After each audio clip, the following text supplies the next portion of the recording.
everybody, and welcome to the inaugural episode of Highly Disputed. I'm Mutant Encounter, your host and moderator, and I'm here today with Kinderspiel and Monochrome94.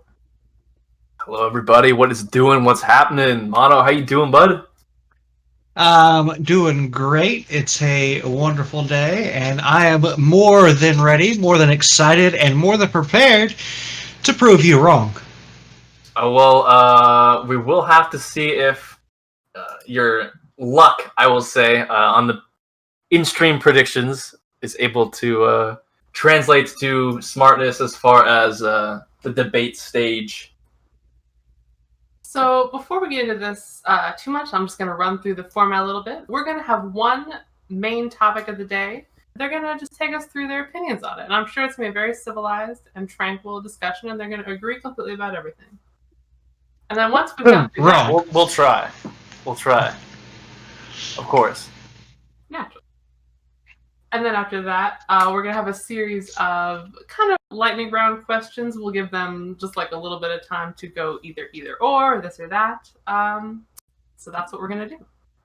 So the main topic for today's episode is going to be NG Blossom. So this past week, NG Blossom faced Julia Duck, which was their toughest opponent yet, and they won their match against Julia Duck. They prevailed yet again. They're undefeated at 6-0. So the question is NG Blossom the best team in the league, and will anyone be able to beat them? You know, Mono, I'm going to defer to you here. I want to hear what you have to say first. Okay. You know, it's always proper to give the correct person the first opportunity to explain themselves.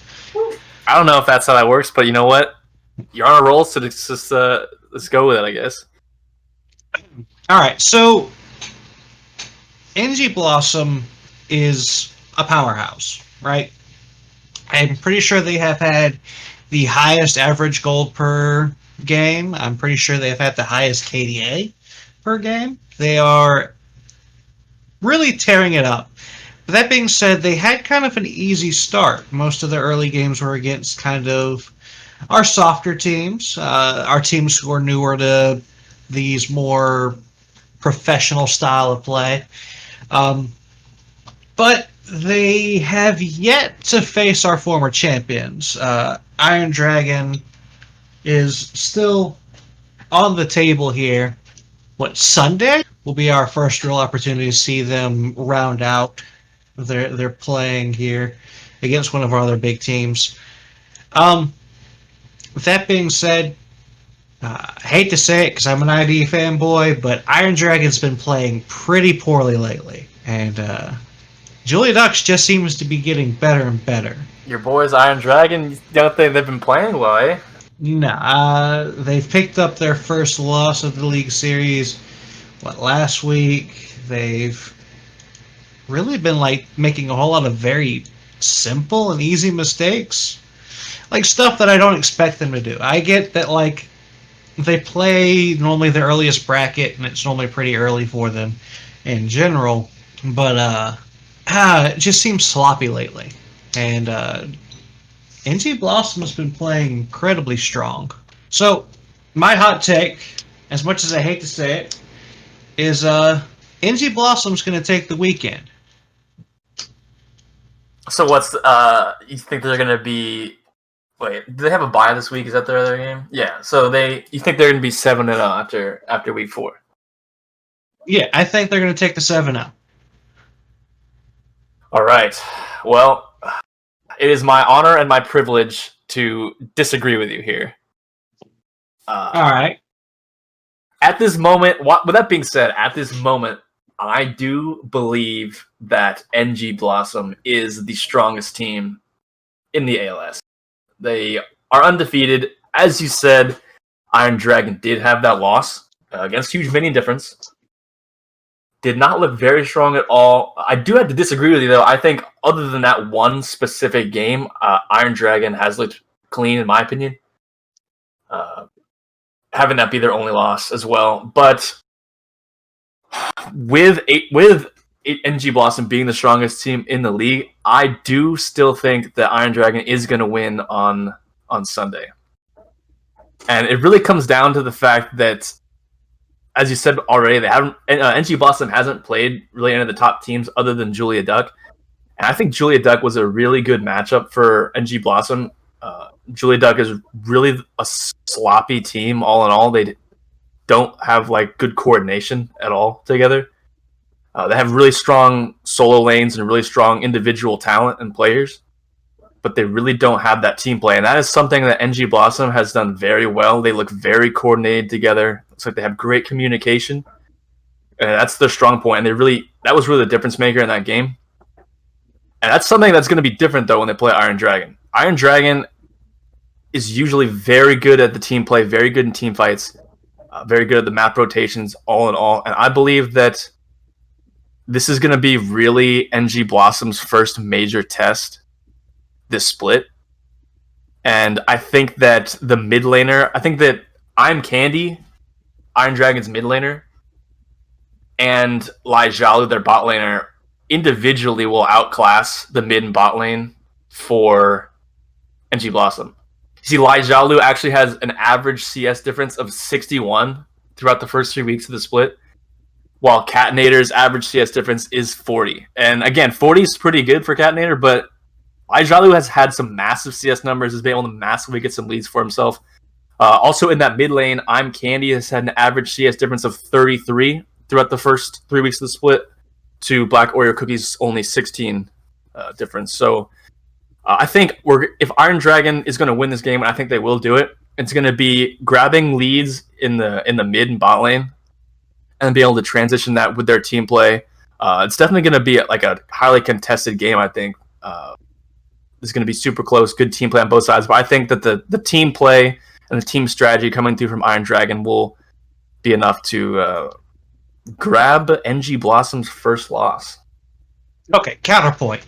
Because I think there's a very interesting statistic that you're ignoring here, and that's average game length. ID's average game length is 30 minutes and 42 seconds. NG Blossom's is 27, almost 28, 27:55. That's more or less 3 minutes difference. ID's CS lead can easily be explained in that 3 minute difference, because in that 3 minute difference, typically those are the games that they're winning, are the games that hit that 30-minute plus mark for Iron Dragon. And so they're already ahead in the late game, and so their CS numbers are going to be padded a little bit by that. Don't get me wrong, they typically play for the late game. They like to pick the Aphelios. They like to pick LeBlanc. They like to pick very late game scaling monsters, right?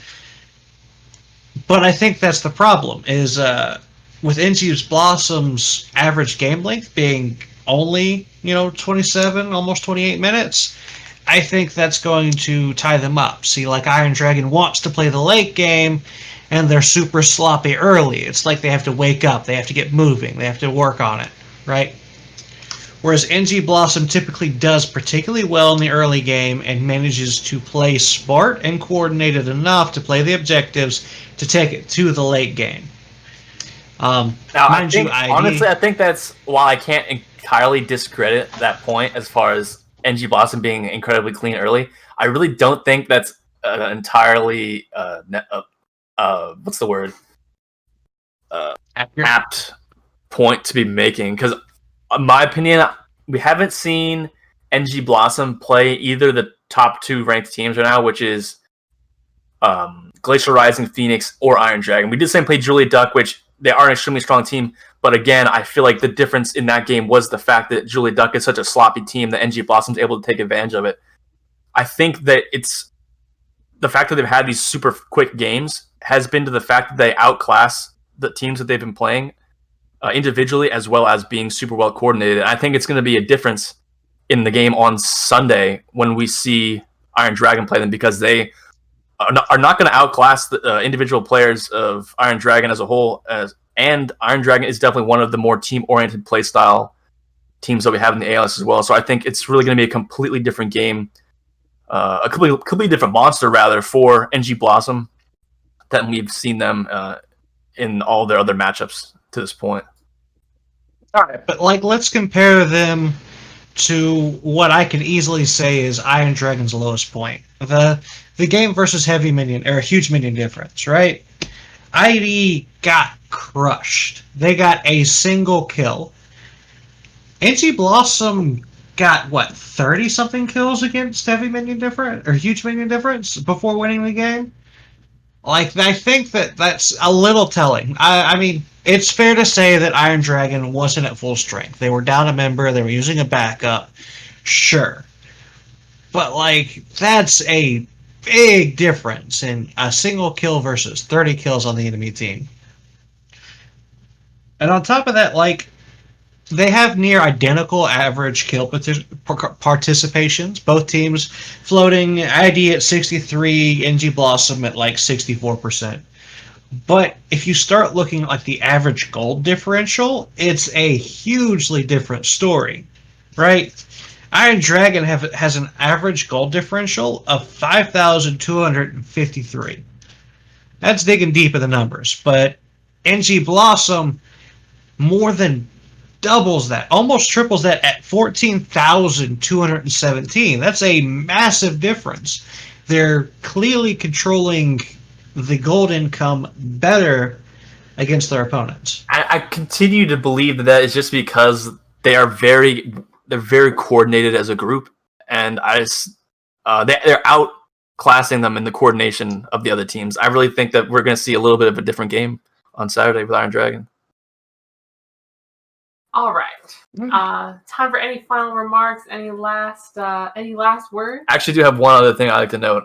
Is it will be interesting to see because Cherry Blossom Knights, NG Blossom is on blue side. Be interesting to see what Iron Dragon opts to do with this Aphelios Thresh combo because it's pretty much pick banned at this point in the ALS, and both of the ADs on these, both Lai Jialu and Catnator do like to play this champion, so it'll be interesting to see if they do opt to get that either Thresh or Aphelios out of the way.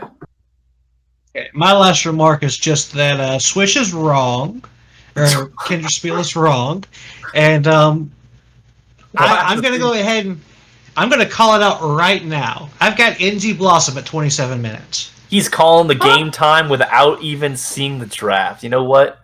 20 being shorter than their average game time. That's bold. You know what, Mono? It is bold. You made your bet on this one, and you're going to have to lay down in it come Sunday. Fine. I'll take it. All right. Well, that actually segues pretty well into our first lightning round question, which is Lai Jialu or Catnator? Lai Jialu. They have both been Player of the Week. Lai Jialu was Player of the Week in Week 1, and Catnator was Player of the Week in Week 2. So, which one? You gonna take this one first? Lai Jialu. Lai Jialu. Oh, it's super tough. This is a tough one. This one's not nearly as contentious. So Catnator has performed well. But I just think that Lai Jialu is smarter about how he plays bot lane. Like if he's behind, he knows to play safe. If he's ahead, he's really good at pushing his advantage. Both of them play a very similar champion pool. I just feel like Lai Jialu takes a smarter laning phase. Yeah, we both seen him on both Aphelios and the Ezreal. I'm probably also going to go with Lai Jialu. With that being said, obviously Catnator is one of the top ADs in our league. It's definitely some high company to have to pick one between these two players, but I was surprised to side with you on Lai Jialu for this one. All right. Our next question is Aphelios really that good? Or is it just the players who are playing? I'll go ahead and grab this one first off. I think it's a combination of the fact that it's some team play. Aphelios is super good when he's got some good peel. He's got such great healing in team fights and able to put out a ridiculous amount of damage. If teams are playing team fights properly as a squad, he can be a very effective champion, especially as he scales later into the game, as well as being paired with the Thresh, good CC and good utility. throughout the entire game, really. So I think it's mostly just the fact that the players play it, as well as the fact that it's good in team competitive style gameplay. I think it's players, 100%. So, like in League of Legends, there's nothing that requires a science degree to play.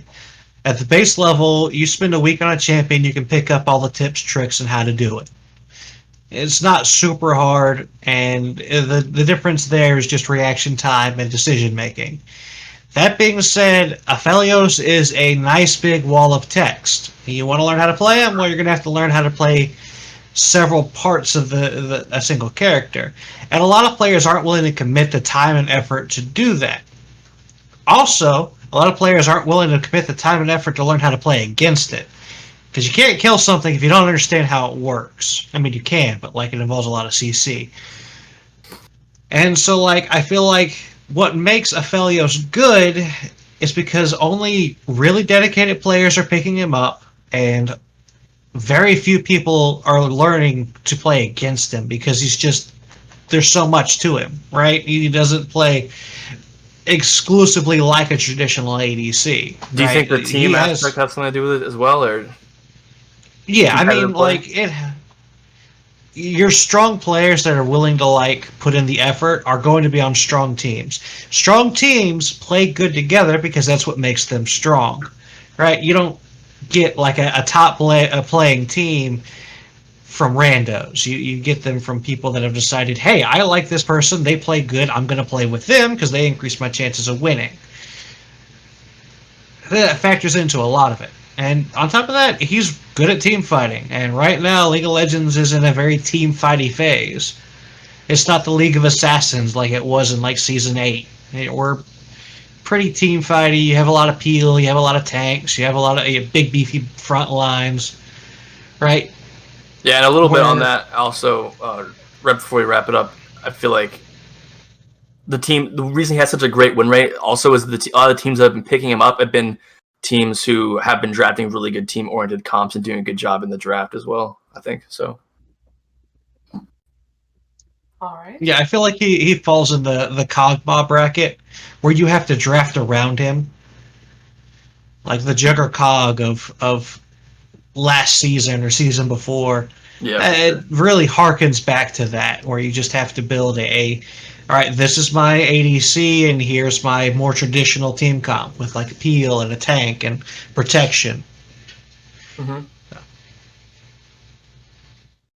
All right. So the next question is Morgana Jungle, Galaxy Brain pick, or Overhyped? Ooh, okay. All right, support main here, Galaxy Brain pick. I'm saying it.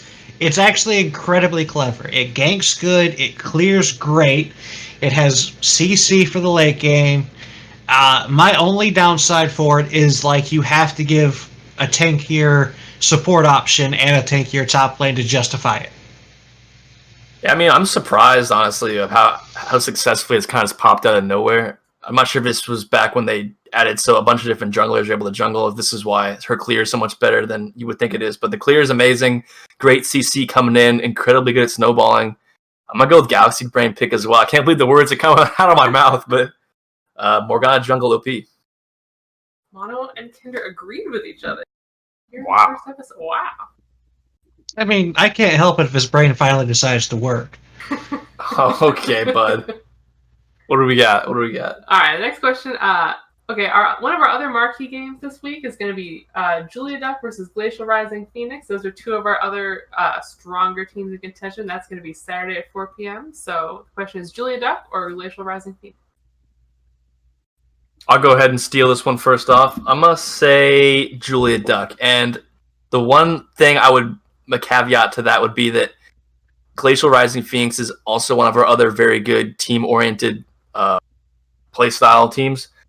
Seem very good at communicating, very good at rotating as a team and playing well together.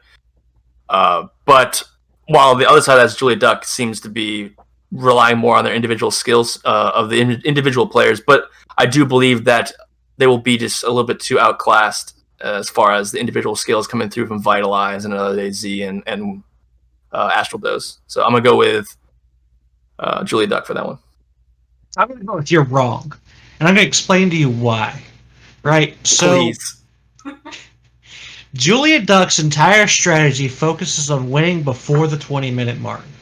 Any team that can just play safe and farm and can recognize that that is a valid strategy should be able to beat them and outscale them. All right. That's literally like the only real talking point here. It's like, all right, are you smart enough to just know how to play around their I'm going to win before 20 minutes strat? Yes, okay. Well, you have a very good chance of winning. I just think Vitalize is going to pop off in that game. That's my prediction. We'll see. We'll see. You can only tower dive so much. All right. Well, that brings us to our last question. And the question is, Ivern?